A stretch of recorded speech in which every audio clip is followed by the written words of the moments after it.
Magandang araw mga katis, pakikita ko tong bulaklak ng mga hapon na isang palatandaan na ginawang reference marker. Ito na bulaklak na gamot na dala ng Japanese Army noong panahon ng World War II. Isa tong palatandaan na bulaklak na may binaon silang item dito sa area na to. Dahil may history to na lugar to. Kami ang nagmamayari ng lupa dito. Ito lang ipakikita ko mga katiits, mga badis, yung bulaklak. Sa nakakilala nito, mag subscribe naman kayo sa YouTube channel Richard Wario Kumala. Yan o,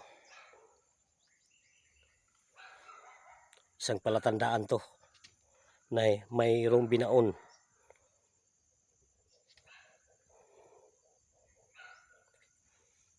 Dito siya malaki badis, hindi lumaki itong bulaklak na to dahil sa panahon ng lolo ko